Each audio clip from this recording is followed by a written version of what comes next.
الشيطان الرجيم. بسم الله الرحمن الرحيم.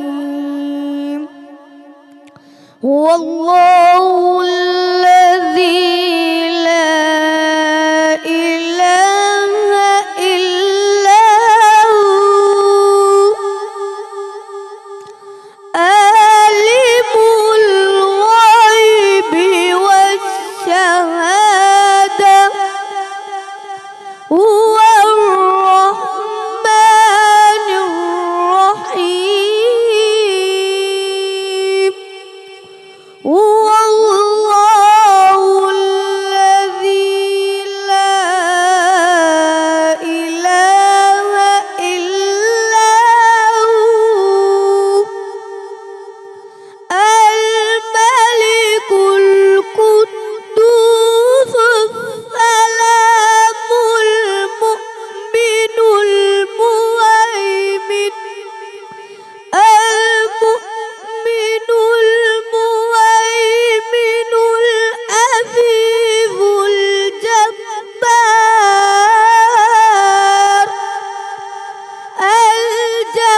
الجبار المتكبر. سبحان الله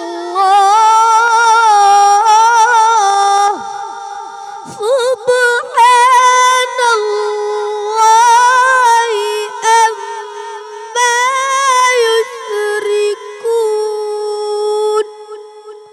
هو الله الخالق البارئ المصور له الأسماء الحسنى يسبح له ما في السماوات والأرض وهو العزيز الحكيم. صدق الله العظيم.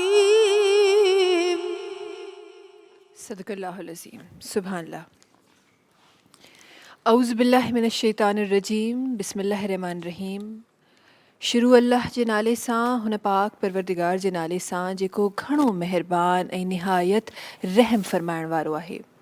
मूंखे ॾिसणु तमामु नाज़रीन खे, हिते मौजूदु तमामु हाज़रीन खे महविश कुरशी जी तरफ़ां अस्सलामु अलैकुम वरहमतुल्लाहि वबरकातुहू। अल्हम्दुलिल्लाह हिकु ॿियो रोज़ो तव्हां सां गॾु इंशाअल्लाह हिन ट्रांसमिशन में तव्हां सां गॾु इंशाअल्लाह गुज़री रहियो आहे।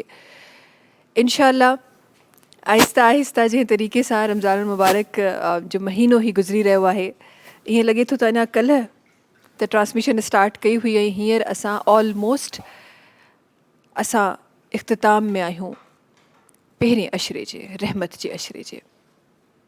रमज़ान मुबारक जो महीनो जॾहिं बि ईंदो आहे, इबादतुनि जे हवाले सां जॾहिं हिन महीने खे ॾिसिजे थो, खोड़ सारियूं ब्लेसिंग्स खणी ईंदो आहे। जिथे बार बार इहो फरमायो वञे थो त हिकु सवाबु हिकु नेकी 70 नेकियुनि जे बराबरि आहे। उहा ताक राति जंहिंमें जाॻण जो सवाबु हज़ारे रातुनि खां बहितर आहे। क़ुरान करीम जो नाज़िल थियणु, पहिरियां लफ़्ज़, पहिरियूं आयतूं, इल्म जो हवालो हिन पाक महीने में थियो। अॼु हिन वक़्तु जॾहिं क़ुरान करीम जी असां ॻाल्हि कयूं था, क़ुरान करीम जेको हिकमत जो किताबु आहे, क़ुरान करीम जेको राह ॾेखारे थो तव्हांखे ज़िंदगी जो को बि मसइलो हुजे, जवाबु पहिरीं मौजूदु आहे। इहो फरमायल आहे त बीमारी बाद में ईंदी आहे, उनजो इलाजु पहिरीं मौजूदु आहे। ईअं का बीमारी नाहे जंहिंजो इलाजु मुंहिंजो दीन न ॿुधाए रहियो आहे। सुभानअल्लाह। क़ुरान करीम में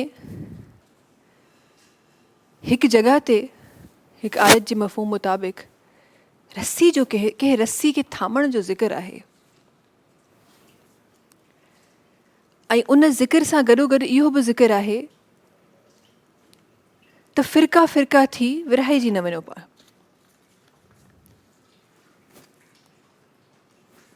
इहो बि ज़िक्र आहे त अलाह खां डिॼो, छो त हक़ आहे।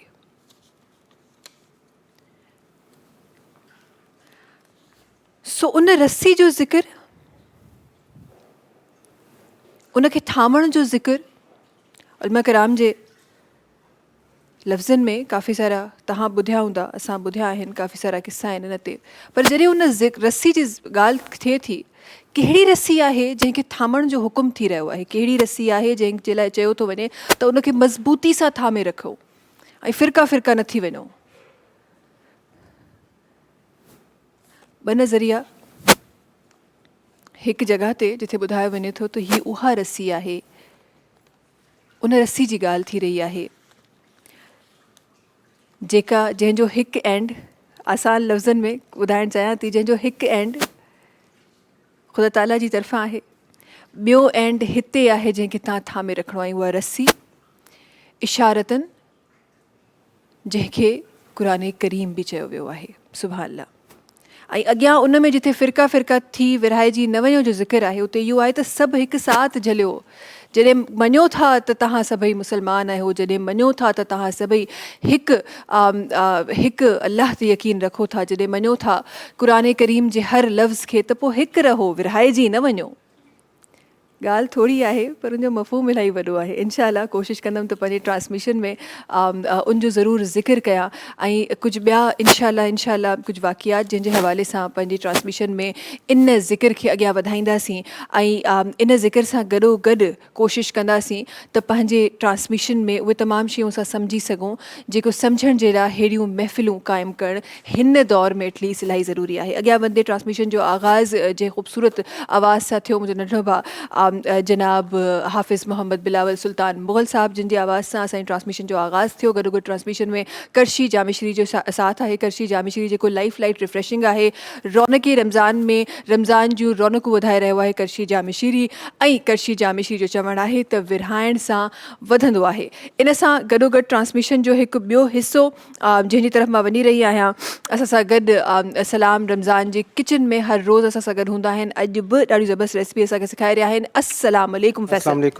वालेकुम अस्सलाम। छा हाल आहे फैसल? अल्हम्दुलिल्लाह। रोज़ो की हले?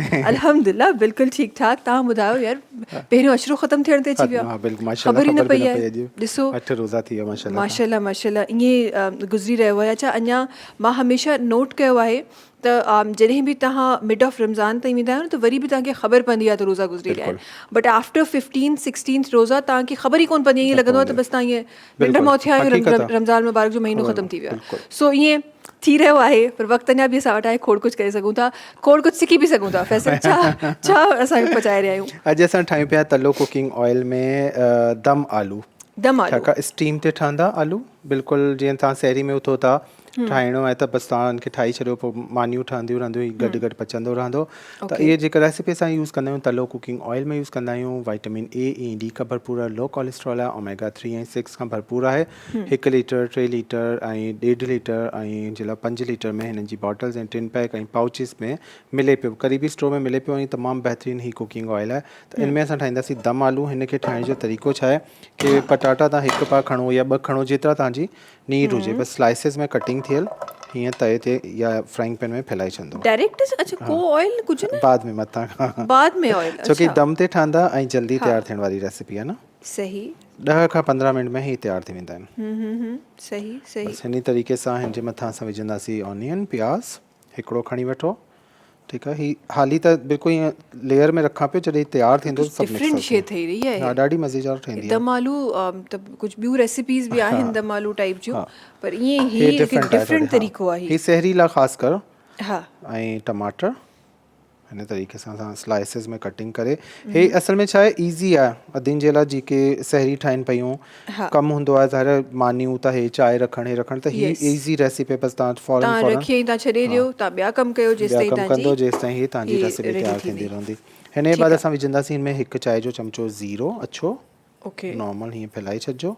अञा ताईं असां स्टोव ऑन कोन कयो न कयो आहे बिल्कुलु बि ऑयल असां लास्ट में विझंदासीं ऑयल लास्ट में हा विझंदासीं कुटियल ॻाढ़ा मिर्च हसबे ज़रूरत हिकु चांहि जो चमचो या उनखां थोरो घटि पीठल ॻाढ़ा मिर्च हैड हिकु चांहि जो चमचो नंढो चांहि जो चमचो वॾो वारो स्पून न भरे विझो ऐं धाणा पीठल हिकु खां ॾेढ चांहि जो चमचो लूणु अधु चांहि जो चमचो कारा मिर्च बि अधु चांहि जे चमचे खां घटि हे सभु मसाला मिक्स करे ऐं जे मथां हीअं फैलाए छॾिजो ऐं अगरि तव्हांखे मसालो अञा बि घटि रखिणो आहे त सिर्फ़ु कारा मिर्च लूणु करे सघो था उहो कुझु माण्हुनि खे जेके आलू स्पेसिफिकली जेके ठहंदा आहिनि नाश्ते जे लाइ कुझु माण्हुनि खे ख़ाली स्पाइसिस जे बि वणंदा आहिनि त ख़ाली तव्हां नमक विझी बि ख़ाली लूणु हा करे सघो अच्छा हाणे असां विझंदासीं हिते तलो कुकिंग ऑयल यस तलो कुकिंग ऑयल 6 टेबल स्पून बसि मां अंदाज़े सां विझां पियो तव्हां 6 खाइण जा चमचा ईअं फैलाए जे मथां खां सही विझी छॾिजो ठीकु आहे जी रेसिपी तलो कुकिंग ऑयल जी अम्मा तलो में पकाओ हमें सेहतमंद बनाओ 6 टेबल स्पून हे ऐं हिन सां गॾु असां पाणी बि विझंदासीं 4 खां 5 खाइण जा चमचा छाकाणि त हिन में स्टीम ठहंदी वधीक पाणी न विझणो हाफ कप खां थोरो सो घटि हसबे ज़रूरत बसि ईअं पाणी विझी छॾियो ऐं हिन खे रखी छॾंदासीं कवर करे बात जी त ख़बर न फ़िलहाल जेसि ताईं हे कुकिंग वारे फ्रेम में आहे ॾाढो ख़ूबसूरत हा ख़ूबसूरत ॾाढो ख़ूबसूरत पियो लॻे ईअं हुजणु खपे बसि ईअं नज़र अचणु खपे अच्छा हिकिड़ी ॿी शइ जॾहिं ही तयारु थी वञे अगरि तव्हांखे हिन में अंडा मिलाइणा आहिनि न 2 खां 3 बेदा फेटे वठिजो हो जॾहिं ही तयारु थी वञे लास्ट में ईअं फैलाए छॾिजो मथां खां ऐं उनखे कवर करे छॾिजो 5 खां 8 मिंट बाद में मिक्स कंदो क्रम्बल्स ठही वेंदा हुन जे अंदरि अंडो बि अची वेंदो ज़बरदस्त ज़बरदस्त सो ही आराम सां असांजी रेसिपी जेकी आहे उहा ग्रीन चिली सावा मिर्च 1 खां 2 कट करे कढ़ाई गोश्त थोड़ा फिक्का वारा ठीक है इनके हिते दम ते but this is again I guess optional क्योंकि काफी माण्हू हां ग्रीन चिली भी थोड़ो अवॉइड कंदा आहिनि हां ऐं ख़ासि कर सहरीन में न खाईंदा आहिनि माण्हू वधीक स्पाइसी ही बसि मां ऑप्शन ॿुधाई छॾियनि तव्हांखे जेको स्पाइसी खाइणु चाहे जेको हल्को खाइणु चाहे उहो पंहिंजे हिसाब सां पोइ इनखे सही हूअं बि सिंधी घरनि में त पटाटा जेके आहिनि उहे ॾाढा फेमस आहिनि हा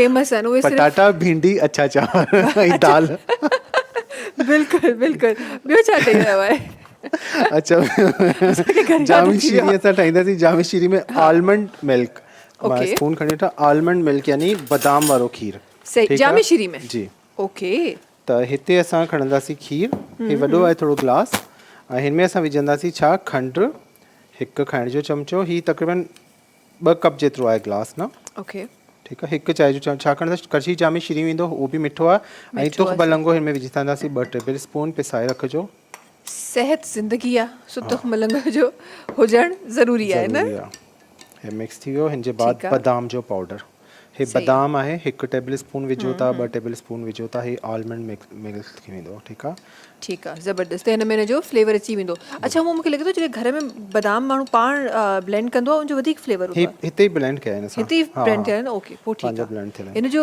फ्लेवर मूंखे लॻे थो नॉर्मल बाज़ार वारे खां अच्छा हिन जो चुल्हो तेज़ कयो मां स्टीम ठही वई आहे हाणे मां इनखे हल्की बाहि ते रखंदुसि 10 मिंटनि में तयारु थींदो हिकु दफ़ा ॾेखारे था छॾूं हे ॾिसो पचे पियो 10 मिंटनि खां पोइ बिल्कुलु 5 मिंट हिनखे तेज़ बाहि ते रखिजो पोइ हल्की बाहि ते दम ते रखिणो आहे दम आलू आहे हल्की बाहि ते दम ते रखिणा आहिनि ऐं हिनखे तव्हां 10 मिंट रखंदो ताकी आलू तव्हांजा ॻरी वेंदा बसि हिनखे मिक्स कंदासीं मिक्स करण खां पोइ सावा धाणा विझी ईंदे यस हिकु नॉर्मल दम जो प्रोसीजर हूंदो आहे सेम त पहिरीं हुनखे गरम करे एंड देन हुनखे स्टीम ते छॾे ॾियो हिन में विझंदासीं 3 टेबल स्पून जामे शीरी मूंखे लॻे थो ग्लास मां वधीक भरे छॾियो करशी जामे शीरी जी जेको लाइफ लाइट रिफ्रेशिंग आहे उनजी ड्रिंक जेका आहे उहा रेडी थी रही आहे ज़बरदस्त तरीक़े जी हिन में फ्लेवर बि आहे ही हेल्दी बि आहे ऐं ॾाढो ज़बरदस्ती ड्रिंक जेका आहे उहा करशी जामे शीरी जी रेडी थी चुकी आहे ॿार अगरि खीर नथा पीअनि भॼंदा आहिनि अक्सर वाइट कंदा आहिनि त पोइ हिन तरीक़े सां ड्रिंक्स ठाहे ॾींदा की ॿारनि खे शौक़ सां पीअंदा आहिनि हा ऐं आई गेस करशी जामे शीरी जा जॾहिं प्योर बिल्कुलु शरबत हुजनि त पोइ छो न इस्तेमालु कजे हेल्थ जे लाइ बि ज़रूरी आहे अच्छा जी अॻियां वधंदे ट्रांसमिशन में असां सां गॾु हिकु ॿिया साथी आहिनि जेके असां गॾु आहिनि उन्हनि जी तरफ़ मां वञणु चाहियां थी असां गॾु जनाब मोहम्मद हुसैन कादरी साहब आहिनि जेके असां गॾु आहिनि ऐं मां उन्हनि गुज़ारिश करणु चाहियां थी ट्रांसमिशन जे हिन हिसे में पंहिंजी ख़ूबसूरत आवाज़ रखनि बिस्मिल्लाह रहमान रहीम मदीनो मदीनो मां पल पल पुकारियां हो मदीनो मदीनो मां पल पल पुकारियां मिठे मुस्तफ़ा के अल्लाह मिठे मुस्तफ़ा के तो सिकमा संभारिया अल्लाह सिकमा संभारिया मदीनो मदीनो मां पल पल पुकारिया हो अजब इश्क एगेड़ो महबूब मदनी अजब इश्क एगेड़ो महबूब मदनी नेड़े नीर डारी अला नेड़े नीर जारी हंजू वेठो हारिया अल्लाह हंजू वेठो हारिया मदीनो मदीनो मां पल पल पुकारिया मिठे मुस्तफ़ा के अल्लाह मिठे मुस्तफ़ा के तो सिकमा संभारिया अल्लाह सिकमा संभारिया मदीनो मदीनो मां पल पल पुकारिया ओ सिकी क्या तो सडड़ा घुरावे ठो दुआऊं सिकी क्या तो सडड़ा घुरावे ठो दुआऊं वारो वाग मुरसल अल्लाह वारो वाग मुरसल राहूं थो निहारिया अल्लाह राहूं थो निहारिया मदीनो मदीनो मां पल पल पुकारिया मिठे मुस्तफ़ा के अल्लाह मिठे मुस्तफ़ा के तो सिकमा संभारिया अल्लाह सिकमा संभारिया मदीनो मदीनो मां पल पल पुकारिया ऐं हुसैनो दीवानो सजण जे वतन जो हुसैनो दीवानो सजण जे वतन जो शहन सल सुहारी अल्लाह शल हो सघन शल बुहारी तो बह गुण बुहारिया अल्लाह बह गुण बुहारिया मदीनो मदीनो मां पल पल पुकारिया मिठे मुस्तफ़ा के अल्लाह मिठे मुस्तफ़ा के तो निगमा संभारिया अल्लाह सिकमा संभारिया मदीनो मदीनो मां पल पल पुकारिया सुभान अल्लाह सुभान अल्लाह। अच्छा जी असांजी रेसिपी भी तेलो कुकिंग ऑयल जी रेसिपी रेडी थी चुकी आहे ज़बरदस्ती ख़ुशबू अची रही आहे ज़ीरे जी पंहिंजी हिकु फ्लेवर आहे जेको हिकदमि सां बिल्कुलु ॾाढो ज़बरदस्त अची वेंदो आहे हिकदमि सां ॿुधाईंदो आहे ज़ीरो त मां हिते मौजूदु आहियां। अच्छा हिन में सां हिन खां पोइ धाणा ऐड सावा धाणा विधो आहे बिल्कुलु सिंपल मज़ेदार इज़ी खाइण जे लाइ पराठनि सां गॾु मानीनि सां गॾु चांवरनि सां गॾु शौक़ सां तव्हां खाईंदो सिंपल एंड ईज़ी ऑल्सो अगरि तव्हां कटिंग में सुठा आहियो न त पोइ फैसल खे यादि कजो। Thank you so much Faisal. सलाम रमज़ान जे किचन में असां सां गॾु हुजण जे लाइ इंशाअल्लाह हर रोज़ तव्हां खां ईअं ज़बरदस्त टेस्टी टेस्टी। अच्छा मुंहिंजी आदत मां हर शइ खे ख़ूबसूरत चवंदी आहियां माण्हू एतिराज़ बि कंदा आहिनि न त मतिलबु टेस्ट कीअं थो ख़ूबसूरत थी सघे चइण जो हिकिड़ो हूंदो आहे न अंदाज़ हूंदो आहे मतिलबु हर शइ ख़ूबसूरत थी सघे थी न इन ते का बहस कोन्हे। ख़ैर जी ब्रेक जी तरफ़ हलूं था इंशाअल्लाह। सलाम रमज़ान में खोड़ कुझु आहे जेको तव्हां सां गॾु शामिलु करिणो आहे। ब्रेक कोन्हे ख़ैर जी। अच्छा मेज़बान चाहे हाँ टी ब्रेक आहे ब्रेक कोन्हे बट टी ब्रेक आहे हाँ जेके पीअण चाहिनि असांजो रोज़ो आहे। ख़ैर जी thank you so much Faisal असां सां गॾु हुजण जे लाइ इंशाअल्लाह। खोड़ कुझु आहे जेको अञा बि ट्रांसमिशन में शामिलु करिणो आहे। वक़्तु आहे ब्रेक जो तव्हां सां मुलाक़ात कयूं था कुझु ई देरि में सलाम रमज़ान में। शान तुंहिंजो शाल खामा शान वारा मुस्तफ़ा शान तुंहिंजो शाल खामा शान वारा मुस्तफ़ा कहिड़ी ताक़त वा कलम खे मुंहिंजा प्यारा मुस्तफ़ा कहिड़ी ताक़त वा कलम खे मुंहिंजा प्यारा मुस्तफ़ा शान तुंहिंजो शाल खामा शान वारा मुस्तफ़ा शान तुंहिंजो शाल खामा शान वारा मुस्तफ़ा कहिड़ी ताक़त वा कलम खे मुंहिंजा प्यारा मुस्तफ़ा कहिड़ी ताक़त वा कलम खे मुंहिंजा प्यारा मुस्तफ़ा पहाड़ भी तो ते पढ़न पिया ला इलाहा इल्लल्लाह पहाड़ भी तो ते पढ़न पिया ला इलाहा इल्लल्लाह कोह गालायो तबर काएं भलारा मुस्तफ़ा कोह गालायो तबर हकाएं भलारा मुस्तफ़ा शान तुंहिंजो शाल खामा शान वारा मुस्तफ़ा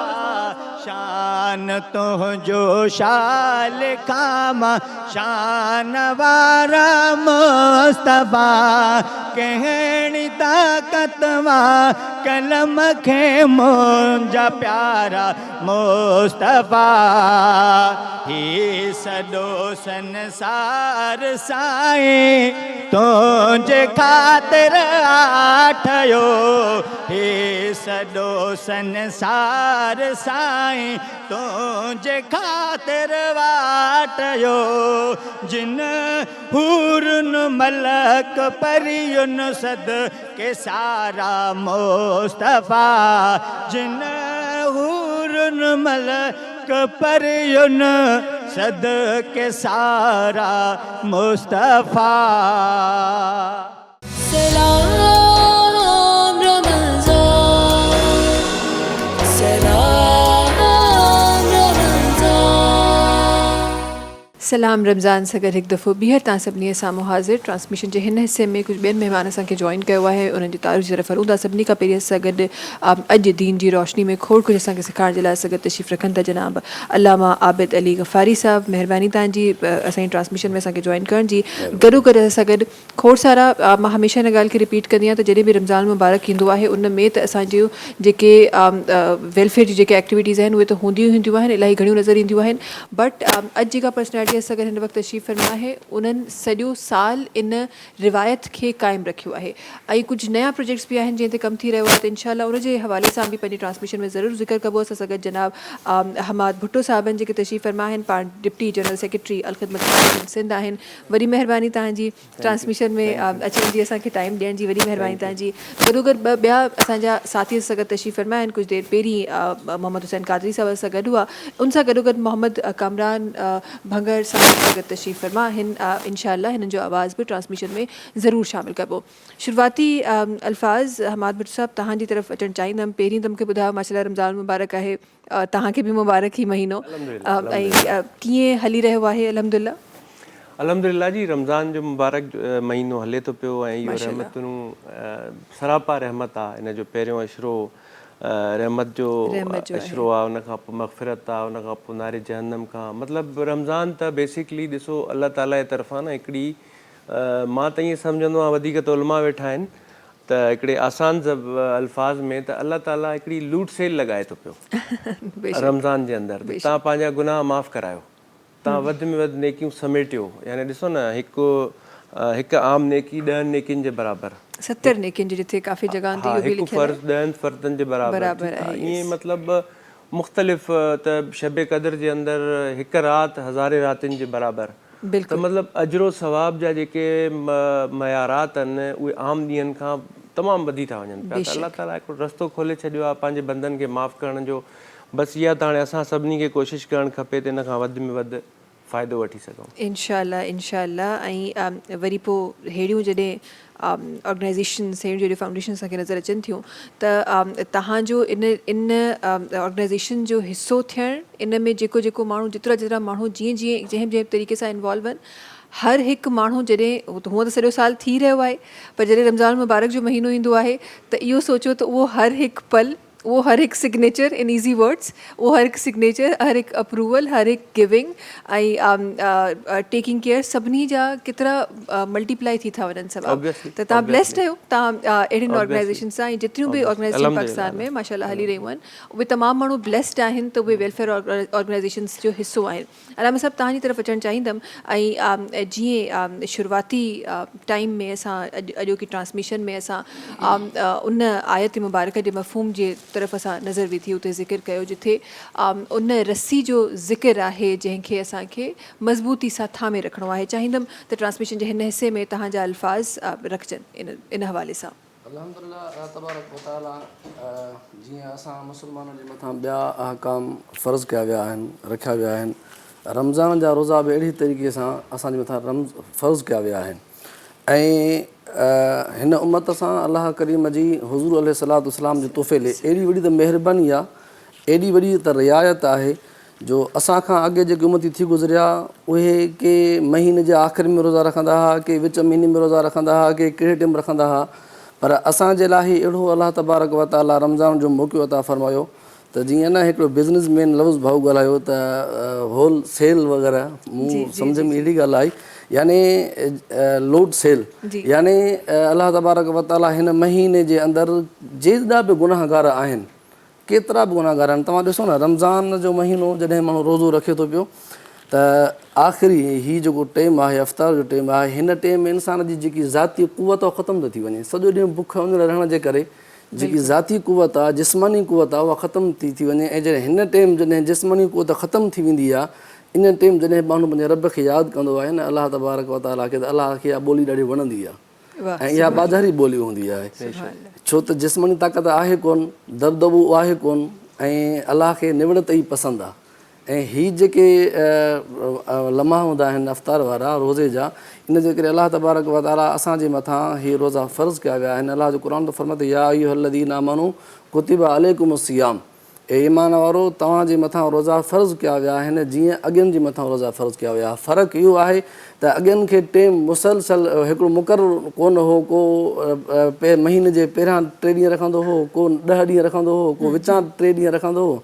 पर हिन उम्मत में 11 महीननि मां हिकिड़ो महीनो यानी पैकेज करे ॾिनो वियो त हिन महीने में तव्हां अलाह तबारक व तआला जी ख़ूब इबादत कयो, रोज़ा रखो ताकी अलाह तबारक व तआला असां सां राज़ी थी वञे। बिल्कुलु इंशाअल्लाह, आमीन सुम आमीन। रब ताला हर मुसलमान खां राज़ी थिए। ऐं कल्ह बि असां ॻाल्हि करे रहियासीं त अफ़्तार जे पहिरें वक़्त जी ॻाल्हि करे रहिया, कल्ह बि असां ॻाल्हि करे रहियासीं त दस्तरख़ान ते इहे ताम सॼा पिया हूंदा आहिनि, सभु कुझु रखियो पियो हूंदो आहे, पर जेसि ताईं रब जी रज़ा न आहे त इंसान खणी रोज़ो नथो खोले। सॼे ॾींहं जो माण्हू बुखायल बि आहे, सॼे ॾींहं जो माण्हू उञायल बि आहे, ऐं हर चीज़ अॻियां बि पई आहे, शरबत पिया आहिनि, आला ताम फ्रूट वग़ैरह पिया आहिनि, आला ताम पिया आहिनि, पर माण्हू खाई कोन थो सघे। अच्छा, अगरि हीअ त 4-5 माण्हू अगरि अकेलो बि हुजे न तॾहिं बि रब खे इहा अदा ई पसंदि आहे। अलाह तबारक व तआला इन अदा ते ॾाढो जेको आहे न ख़ुशि थींदो आहे ऐं मलाकनि खे फ़रमाईंदो आहे त फ़रिश्तो ॾिसो इंसान इन जे लाइ त सिर्फ़ुल मख़लूक़ात सॼो वियो आहे। त यानी ॾिसो सॼे ॾींहं जो बुखायल बि आहे, उञायल बि आहे, हर चीज़ मौजूदु आहे, पर सिर्फ़ु मां अलाह जो हुक्म जो इंतज़ारु आहे त हुक्म जी तामील थी वञे, हुकुम थियो वञे त रोज़ो अफ़्तार करे वञे। सुभान अल्लाह। अच्छा जी, अॻियां वधंदे असां सां गॾु तशरीफ़ रखनि था जनाब मोहम्मद कामरान भंगर साहिब सां गॾु तशरीफ़ रखनि था। उन्हनि खे गुज़ारिश करणु चाहिनि थी ट्रांसमिशन जे हिन हिसे में पंहिंजो ख़ूबसूरत आवाज़ रखनि। बिस्मिल्लाहिर रहमानिर रहीम। सल्ली अला नबीना सल्ली अला मुहम्मदिन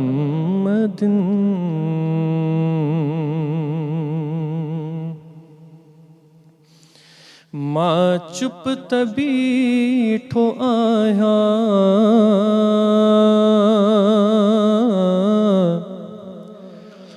मां चुप तबीठो आहियां,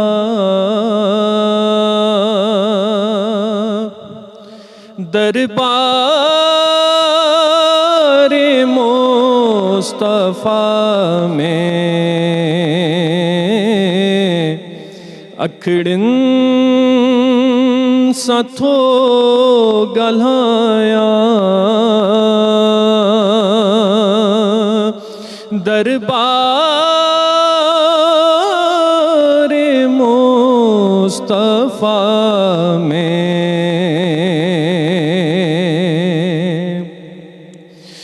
मनात थो पढ़ा पियो,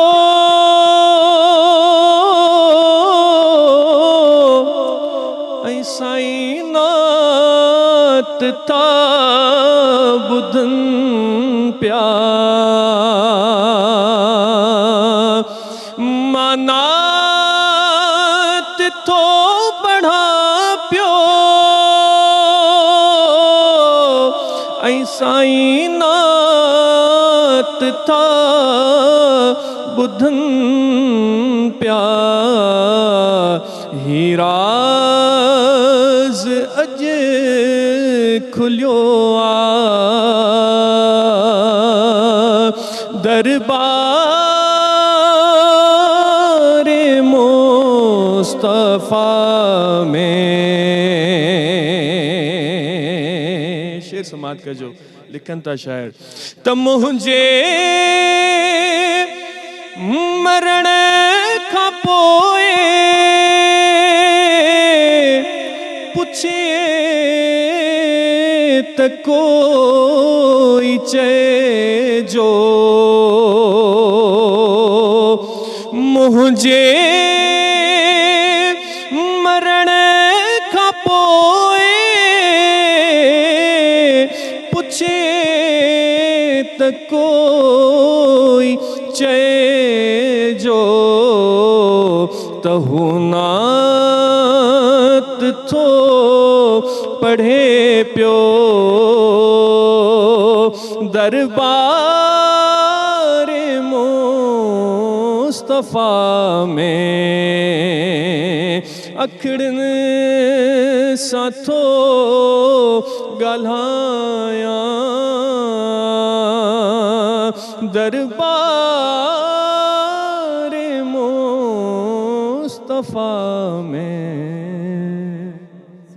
सुभान अल्लाह, माशाल्लाह माशाल्लाह, इंतहाई खूब माशाल्लाह।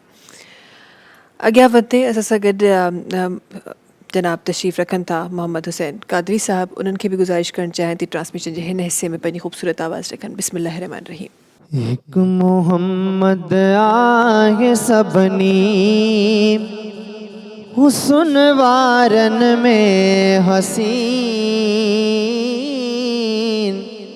वमार सलनाक इल्ला रहमतल लिल आलमीन, वमार सलनाक इल्ला रहमतल लिल आलमीन। हो कुल हिस्सा प्यारे हुस्न जा था लिखन चाली हुआ, हिक मिलियो यूसुफ खे बाक़ी ॿिया 39 हुआ। हो कुल हिस्सा प्यारे हुस्न जा था लिखन 40 हुआ, हिक मिलियो यूसुफ खे बाक़ी ॿिया 39 हुआ। से मोहम्मद खे मिलिया सब मुग़ब थियो नूरे मुबीन, वमार सलनाक इल्ला रहमतल लिल आलमीन, वमार सलनाक इल्ला रहमतल लिल आलमीन। हो सूग यूसुफ जी ते और तन हथ ज़ान क्या पर मोहम्मद के डिठो तन सन तसर कुर्बान क्या हो सूख यूसुफ जी ॾिसी पोइ और तन हथ जान क्या पर मोहम्मद के डिठो जन तन तसर कुर्बान क्या पर मोहम्मद के डिठो जन तन तसर कुर्बान क्या हू ज़ुलेखा जो पिरी पर हू सजण आदिल नशी हू ज़ुलेखा जो पिरी पर हू सजण आदिल नशी वमार सलना कल्ला रहमतल लिल आलमीन वमार सलना कल्ला रहमतल लिल आलमीन हिक मोहम्मद आहे सभनी हुस्न वारन में हसीन वमार सलना कल्ला रहमतल लिल आलमीन। सुभान अल्लाह, सुभान अल्लाह, सुभान अल्लाह। ट्रांसमिशन में वक्त है ब्रेक जो नाज़रीन तहां से मुलाकात कयूं था कुछ ही देर में सलाम रमज़ान में। सलाम रमज़ान, सलाम रमज़ान। एक दफ़ो ॿीहर तव्हां सभिनी जे साम्हूं हाज़िर। लाइव ट्रांसमिशन जो सभिनी खां ख़ूबसूरत हिस्सो इहो हूंदो आहे त असां सभु लाइवली ही ट्रांसमिशन्स में मौजूदु हूंदा आहियूं। सो इहो बि जॾहिं तव्हां हेॾियूं महफ़िलूं कयो था, इहा बि हिन महफ़िल जी ख़ूबसूरती आहे त हर चेहरे ते मुस्कुराहट आहे, ख़ूबसूरत ॻाल्हि आहे। ऐं कुझु ॾींहं पहिरीं असां इन ते बि ॻाल्हाए रहिया हुआसीं त इंसान ॿिए इंसान सां जेको रवैयो रखे थो उहो कहिड़ो हुजणु खपे। सो ही तमामु ख़ूबसूरतियूं अल्हम्दुलिल्लाह अल्हम्दुलिल्लाह मुंहिंजे दीन में आहिनि बि। ऐं उन ई सां गॾु मूंखे ईअं लॻंदो आहे त दीन त ॾाढो आसानु आहे, असां उनखे मुश्किल करे माण्हुनि ताईं पहुचाए रहिया आहियूं। तॾहिं अॼु असांजा माण्हू दीन खे सम्झण जे लाइ असांखे 10 दर ठड़काइणा था पवनि, पोइ असांखे सम्झ में थो अचे। क़ुरान करीम जी जेका ट्रांसलेशन आहे उहा त असां वटि मौजूदु आहे। हा, तव्हां उनजो मफ़हूम जे लाइ तव्हां बेशक वञी सघो था, पर असां मफ़हूम बि असांखे उहो ई मतिलबु सम्झ में ईंदो जेको असांजे मतिलब जो आहे, न त असांखे उहो मतिलबु सम्झ में कोन ईंदो। सो दीन त इलाही आसानु आहे अगरि तव्हां हिन खे आसानी सां अपनाइणु चाहियो त। जेके दरवाज़ा असां खड़काइण जी कोशिशि कयूं था, दिलि जा दरवाज़ा खोलियो, जवाब सॼा साम्हूं हूंदा। तव्हां जी तरफ़ अचणु चाहींदमि हमाद भुट्टो साहिबु। ऐं अल ख़िदमत फाउंडेशन जा जेके तमामु जेके कम अल ख़िदमत फाउंडेशन सालनि खां करे रही आहे, सभिनी जे साम्हूं आहे। खोड़ सारा अहिड़ा माण्हू आहिनि जेके अल ख़िदमत फाउंडेशन खां फ़ाइदो वठी रहिया आहिनि अल्हम्दुलिल्लाह, जिन जा घर आबाद थी रहिया आहिनि। काफ़ी सारा अहिड़ा ॿार आहिनि जेके उन मां फ़ाइदो वठी रहिया आहिनि। थोरो सो चाहींदमि, ॼाणनि त सभु था, पर ज़रूरी आहे हिकु दफ़ो उनजो हवालो ॾियणु। थोरो सो चाहींदमि उनजे ख़िदमात जेके न सिर्फ़ु नेशनल इंटरनेशनल लेवल से थी रहियूं आहिनि, उनजे हवाले सां ॿुधाइजो। अच्छा, ॾिसो, अल ख़िदमत फाउंडेशन पाकिस्तान जी वॾे में वॾी NGO आहे। अल ख़िदमत फाउंडेशन जमात इस्लामी जो वेलफेयर विंग आहे। ऐं इन जो जेको सभिनी खां वॾो असांखे एडवांटेज आहे उहो इहो आहे त अल ख़िदमत फाउंडेशन खे वॉलंटियर्स जो तमामु वॾो बेस अवेलेबल आहे across the Pakistan, pan Pakistan. यानी तव्हां ॾिसंदा आहियो न त हे जेके मुख़्तलिफ़ ख़ुदा न ख़ास्ता को डिज़ास्टर ईंदो आहे त गवर्नमेंट जा इदारा यानी आर्मी वग़ैरह पहुचंदी आहे या अल ख़िदमत पहुचंदी आहे, माशाअल्लाह अल्हम्दुलिल्लाह। त उनजो जेको रीज़न आहे उहो इहो ई आहे त अल्हम्दुलिल्लाह अल ख़िदमत वटि हिकिड़ो वॾो वॉलंटियर्स जो बेस आहे जेको पूरे पाकिस्तान में, कराची खां चित्राल ताईं, कराची खां कश्मीर ताईं, हर शहर में उहो हिकिड़ो असांजो बेस मौजूदु आहे। असां मुख़्तलिफ़ डिपार्टमेंट्स आहिनि जिन जे अंदरि कमु कयूं था। उन्हनि में तालीम आहे, सिहत आहे, ऑर्फन केयर आहे, कम्यूनिटी सर्विसिस आहिनि, डिज़ास्टर मैनेजमेंट आहे, ऐं उन खां अलावा माइक्रो फाइनेंसिंग आहे, ऐं इन मुख़्तलिफ़ 7 वाश प्रोग्राम आहे। इन 7 डिपार्टमेंट्स में असां साल जा 12 महीना कमु कयूं था पिया माशाअल्लाह। जेको हिन वक़्तु मां ख़ासि तौर ते तव्हांजे साम्हूं इन खे ब्रीफ करणु चाहींदुमि पंहिंजे ऑडियंस खे बि, रमज़ान जे हवाले सां त असांजो जेको ऑर्फन केयर प्रोग्राम आहे, मां हूअं त 7 डिफरेंट डिपार्टमेंट में असां कमु कयूं था, लेकिन जेको असांजो ऑर्फन केयर प्रोग्राम आहे उहो हिन वक़्तु तमामु क्रिटिकल मतिलबु प्रोग्राम आहे, तमामु अहमियत वारो प्रोग्राम आहे। जेका लास्ट अक़वाम मुतहिदा जो इदारो आहे यूनिसेफ, उन जी रिपोर्ट आई आहे, उन जे मुताबिक़ पाकिस्तान में 46 लख खां वधीक ऑर्फन्स आहिनि, यानी यतीम ॿार आहिनि। ऐं उन मां हिकिड़ो वॾो तइदादु अहिड़ो आहे, उन आउट ऑफ 46 लैक्स जेके गुरबत जी ज़िंदगी गुज़ारनि था पिया, जेके बुनियादी तालीम जूं सहूलतूं, सिहत जूं बुनियादी सहूलतूं ऐं हिकिड़े सुठे इंसान जे तौर ते रहण जे लाइ जेके बुनियादी सहूलतूं खपनि थियूं, उन्हनि खां उहे ऑर्फन्स महरूम आहिनि, उन्हनि जूं फैमिलीज़ महरूम आहिनि। इन करे अल ख़िदमत फाउंडेशन हिन वक़्तु तक़रीबन 34,000 यतीम ॿारनि जी किफ़ालत करे थी पई। माशाअल्लाह। यानी इहो असांजी कोशिशि आहे त 34,000 खां वधीक हिन वक़्तु यतीम ॿारनि जी अल ख़िदमत फाउंडेशन मुख़ैर हज़रात जो तावन सां जेके फंड्स असांखे मिलनि था पिया, उन्हनि जे ज़रिए 34,000 खां वधीक ऑर्फन ॿारनि जी असां किफ़ालत कयूं था। अच्छा, ऑर्फन केयर जो जेको अल ख़िदमत जो प्रोग्राम आहे उहो 2 मरहलनि में आहे, 2 क़िस्मनि जो आहे। हिकिड़ा त असांजा आहिनि आगोश होम्स जे नाले सां शेल्टर होम्स आहिनि, जिते ॿारनि खे बाक़ाइदा रखियो वञे थो पियो,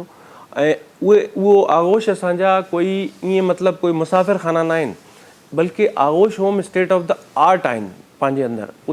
बहितरीनु बिल्डिंग्स आहिनि, बहितरीनु रहाइश आहे, बहितरीनु तालीम आहे, उन जे अंदरि जेके बेसिक तालीम जेके सिहत जूं सहूलतूं हुजणु खपनि हिकु हॉस्टल जे अंदरि या हिकिड़े कंहिं अहिड़े अकोमोडेशन जे अंदरि जिते ॿार रहनि था पिया, उहे सभु बेसिक शयूं स्टेट ऑफ द आर्ट आहिनि। उहे 25 तक़रीबन असांजा हिन वक़्तु कमु कनि था पिया, 6 ज़ेर तामीर आहिनि। ऐं ॿियो जेको असांजो ऑर्फन केयर जो तरीक़ो आहे उहो आहे त असां घरनि में बि जेके ॿार आहिनि, यतीम ॿार, उन्हनि खे असां रजिस्टर कंदा आहियूं ऐं उन्हनि खे असां माहाना बेसिस ते स्टाइपेंड ऐं मुख़्तलिफ़ जेके सहूलतूं आहिनि असां उन्हनि खे मुहैया कंदा आहियूं। उन खां अलावा हिकिड़ी आख़िरी शइ मां तव्हांखे ॿुधायां त जेके उन्हनि यतीम ॿारनि जूं माउर आहिनि, असां उन्हनि जे लाइ बि माइक्रो फाइनेंसिंग जी सहूलत ॾिनी आहे। उहे माउर पंहिंजे पेरनि ते बीहनि त जीअं उहे बाक़ी ॿारनि जी बि ऐं इन्हनि ॿारनि जी बि अॻिते हली करे मज़ीद तरबियत बाइज़त तरीक़े सां करे सघनि। माशाअल्लाह, ॾाढी ज़बरदस्त ॻाल्हि आहे। ऐं हिन में बिल्कुलु ई बराह न आहिनि, ऐं हूअं बि अॼु तव्हां वेठा आहियो तंहिं करे इहा ॻाल्हि थी रही आहे। ऐं इन जो बिल्कुलु इहो मक़सदु न आहे त जेको माण्हू साम्हूं वेठो हुजे त माण्हू मुंहं ते ॻाल्हि करे, बट इफ़ यू रिमेंबर त असां वटि हीअ लास्ट टाइम जेको फ्लड आयो हो, उन में सॼो पाकिस्तान जेको आहे उहो इफेक्ट थियो हो, असां सभई ॼाणूं था। त हिकु ॻाल्हि जेका मूंखे अचानक मुंहिंजे ज़हन में आई त ज़ाहिर हर माण्हू त फुड़ो फुड़ो थी दरिया थींदो आहे, त हर माण्हू पंहिंजो फुड़ो विझणु चाहियो पियो। त अल ख़िदमत वॉज़ दी ओनली फाउंडेशन जेको मुंहिंजे साम्हूं नालो आयो त यार तव्हांखे अगरि कुझु करिणो आहे त हिन तरफ़ वञो। इहो इन में इहो बिल्कुलु हो न आहे त मां तव्हां साम्हूं वेठा आहियो तंहिं करे मां ॻाल्हि कयां पई, इहा हक़ीक़त आहे जेका माण्हुनि जो सर्वे आहे। ज़ाहिर आहे इन सां मुंहिंजी उन तरीक़े सां सोशल एक्टिविटीज़ वेलफेयर डिपार्टमेंट्स में आहिनि कोन जो मूंखे रियलिटीज़ जी ख़बर हुजे, बट एज़ पर अदर पीपल ना तव्हांजो नालो सभिनी खां पहिरीं ईंदो। त अगरि तव्हांखे बिकॉज़ ही उहे माण्हू आहिनि जेके जीअं तव्हां पिया चओ या त गवर्नमेंट पहुचंदी आहे या त अल ख़िदमत पहुचंदी आहे, या वाक़ई हक़ीक़त ॻाल्हि आहे। अलावा सभु तव्हां जी तरफ़ ईंदमि ऐं कुझु दीन जी ॻाल्हियुनि खे बि मां चाहियां थी त गॾोगॾु, हालांकि वेलफेयर बि असांजो दीन ई असांखे सेखारे रहियो आहे। ऐं जीअं जनाब पाण ऑर्फन्स जी ॻाल्हि करे रहिया हुआ, यतीमनि जी ॻाल्हि करे रहिया हुआ, त दीन जी रोशनी में मां चाहींदमि त यतीमनि जे हवाले सां दीन जी रोशनी में छा फ़रमायल आहे ऐं हदीस मुबारका जी रोशनी में छा फ़रमायल आहे? हुज़ूर अलैहिस्सलाम जन फ़रमायो त बहितरीनु दस्तरख़ान उहो आहे जंहिं दस्तरख़ान ते हिकु यतीम ॿार जेको आहे त मानी खाए, बहितरीनु दस्तरख़ान उहो आहे। ऐं हुज़ूर अलैहिस्सलाम पंहिंजो नालो तक़रीबन यतीमनि जे नाले में ॼाणाईंदा हुआ या ॼाणाईंदा आहिनि। ऐं हुज़ूर अलैहिस्सलाम जन फ़रमायो त कंहिं अगरि माण्हूअ यतीम ॿार जे मथे ते शफ़क़त जो हथु रखियो, यानी उन जे लाइ हिकिड़ी जेतिरो इंसान जी दिलि करे उन जी हेल्प करे, या उनजी हिकिड़ो अगरि न बि कुझु आहे, सिर्फ़ु जेके सिंधी में दिलासो चइबो आहे त भला दिलासो त ॾियां कम अज़ कम इन खे मथे ते हथु रखी शफ़क़त जो दिलासो ई ॾिनई त जेतिरा मथे ते उनजा वार आहिनि ओतिरा उनजा गुनाह माफ़ थींदा। जीअं मां पहिरियां ॻाल्हि कई त हिन दीन में का बि मुश्किल न आहे। असां पंहिंजो पाण इस्लाम खां परे करे छॾियो आहे, पंहिंजो पाण। हालांकि अगरि कोई माण्हू 10 साल ज़िंदगी जा गुज़ारे, 20 साल ज़िंदगी जा गुज़ारे, गुनाह करे, उन में को बि सवाबु न करे, गुनाह ई करे कंदो रहे, पर 20 सालनि खां उनखे होश अचे त अलाह अकबर मूं ज़िंदगी कीअं थो गुज़ारियां, मुंहिंजी ज़िंदगी कीअं थी गुज़रे, मां त गुनाह कया आहिनि, को साब कयो ई न आहे। तौबह ताइब थिए, अगरि रब उनखे माफ़ु करे त उनजा 10 साल 20 साल सवाबनि में तब्दील थी वेंदा। असांजो दीन एतिरो आसान आहे, असांजो दीन एतिरो आसान आहे जो उहो 20 साल ज़िंदगी जा गुनाहनि में गुज़ारे पर रब खां माफ़ी वठे, वरी दर ते मोटी अचे ऐं अलाह वॾो रहम राहिमीन आहे। अलाह तबारक व तआला खे ख़ुसूसन रमज़ान जे महीने में त बख़्शिशूं, यानी की जेॾी महिल सहरी जो टाइम थींदो आहे त फ़रिश्ता जीअं न होका मिलंदा आहिनि शहरनि में, को थाम खपाइण वारो ईंदो आहे, को शइ विरहाइण वारो ईंदो आहे, को कहिड़ो होका ॾींदा आहिनि, फ़रिश्ता जे होका ॾींदा आहिनि त अचो पंहिंजा गुनाह बख़्शराए वञो। पोइ जंहिंखे रब चाहींदो आहे, अलाह तबारक व तआला जंहिंजे मथां रहम कंदो आहे, निगाहबानी फरमाईंदो आहे, पोइ उनखे दिलि में ॻाल्हि वेहंदी आहे त रमज़ान जो महीनो आहे, मां रोज़ा बि रखां, मां अलाह खां माफ़ी बि वठां। सो अलाह तबारक व तआला वॾो रहम राहिमीन ऐं माफ़ु कंदो बि आहे। बेशक बेशक बेशक ईअं ई आहे। ऐं हीअ त महीनो ई अहिड़ो आहे जंहिंमें माफ़ी त बेशक मिली रही आहे, पर वरी बरकतुनि जो ऐं रहमतुनि जो बि सुभाणे अलाह साथ आहे। मुंहिंजी भेणुनि जो बि साथ आहे। हिन तरफ़ बि वञणु चाहियां थी। असां सां गॾु 3 मुंहिंजी भेनरूं हिते तशरीफ़ फरमा आहिनि। असां गॾु निदा इरफ़ान साहिबा आहिनि ऐं इशरा वारसी साहिबा आहिनि, गॾोगॾु अनमता मिर्ज़ा साहिबा आहिनि जिन असांखे जॉइन कयो आहे। निदा इरफ़ान साहिबा खे गुज़ारिश करणु चाहियां थी त पंहिंजी ख़ूबसूरत आवाज़ ट्रांसमिशन में रखनि। बिस्मिल्लाहिर्रहमानिर्रहीम। तलबगार रहमत जो इंसान थींदो, तलबगार रहमत जो इंसान थींदो, मुहम्मद उन्हीं ते मेहरबान थींदो, मुहम्मद उन्हीं ते मेहरबान थींदो, तलबगार रहमत जो। और रहे हक में जेको भी कुर्बान थींदो, रहे हक में जेको भी कुर्बान थींदो, ख़ुदा वटि उन्हीं जो वॾो शान थींदो, ख़ुदा वटि उन्हीं जो वॾो शान थींदो।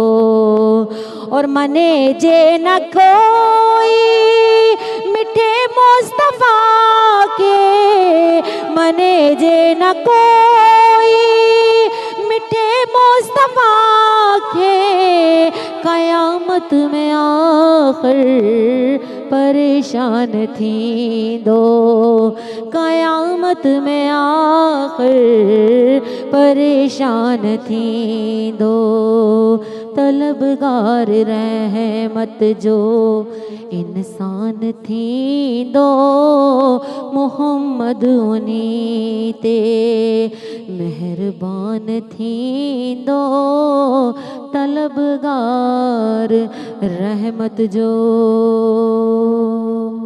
माशाअल्लाह, सुभान अल्लाह, सुभान अल्लाह, सुभान अल्लाह। ट्रांसमिशन त जारी सारी आहे, गॾोगॾु अल ख़िदमत जूं ख़िदमात जे हवाले सां बि ट्रांसमिशन में असां ॻाल्हाए रहिया आहियूं। हम सभु तव्हांजी तरफ़ अचणु चाहींदमि ऐं जीअं अल ख़िदमत वक़्तन फ़वक़्तन डिफरेंट एक्टिविटीज़ ऐं डिफरेंट प्रोग्राम्स में हमेशह मशगूल रहियो आहे, जेको माण्हुनि जे लाइ फ़ाइदेमंद आहे। बनो क़ाबिल हिकु प्रोग्राम जंहिंजे हवाले सां हिन वक़्तु मार्केट में काफ़ी सारियूं ॻाल्हियूं बि आहिनि ऐं आई एम श्योर त उहे तमामु माण्हुनि जे लाइ बहितरी जे लाइ ई हूंदियूं।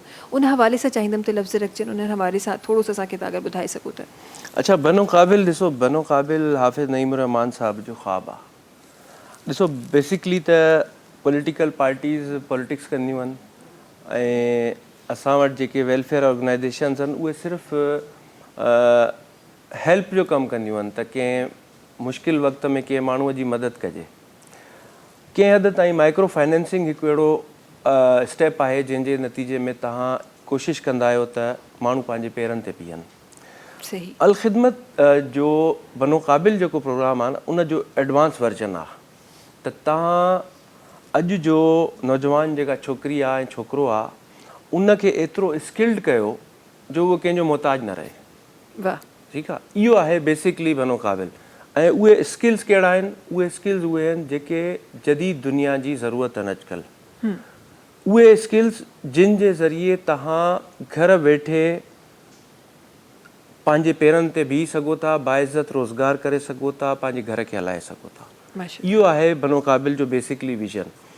2022 में बनो क़ाबिल कराचीअ मां शुरू थियो ऐं अल्हम्दुलिल्लाह उहो कराचीअ मां हलंदे हलंदे हैदराबाद, सवात, पेशावर, के पंजाब जे मुख़्तलिफ़ शहरनि में, लाहौर, इस्लामाबाद, मुल्तान, इवन गवादर ऐं जाफ़राबाद जहिड़ा जेके बलूचिस्तान जा पसमानदा इलाइक़ा आहिनि उते बि बनो क़ाबिल अल्हम्दुलिल्लाह पहुची वियो आहे। बनो क़ाबिल जा जेके कोर्सिस आहिनि उहे सभु एडवांस कोर्सिस आहिनि। यानी असां A for apple, B for boy नथा सेखारियूं पिया, ठीकु आहे। असां अहिड़ा कोर्सिस था सेखारियूं त जिन जे ज़रिए 3 महीननि 6 महीननि जे अंदरि यूथ जेको आहे उहो पंहिंजे पेरनि ते बीहजी वञे। यानी असांजो इहा सोच ई आहे त छा पाकिस्तान जे नौजवान जो, सिंध जे नौजवान जो, कराची जे नौजवान जो मुस्तक़बिल सिर्फ़ु इहो आहे त उहो फूड पांडा में बाइक हलाए, बाइकिया में बाइक हलाए। दुनिया काॾे थी वञे? ॾिसो न, IT, AI दुनिया कंहिं ॿिए पासे वञे थी ऐं असां अॼु बि पोइते उहे ई शायदि उन पासे असां ॾिसी नथा सघूं पिया। इहे बेसिकली मां अर्ज़ु इहो करणु चाहींदुमि त इहो उहो कमु आहे जेको गवर्नमेंट जे करण जा कम हूंदा आहिनि। लेकिन अनफॉर्चुनेट, बहरहाल पॉलिटिक्स न करणु, मां ॻाल्हि न कंदुमि हिन मौक़े ते।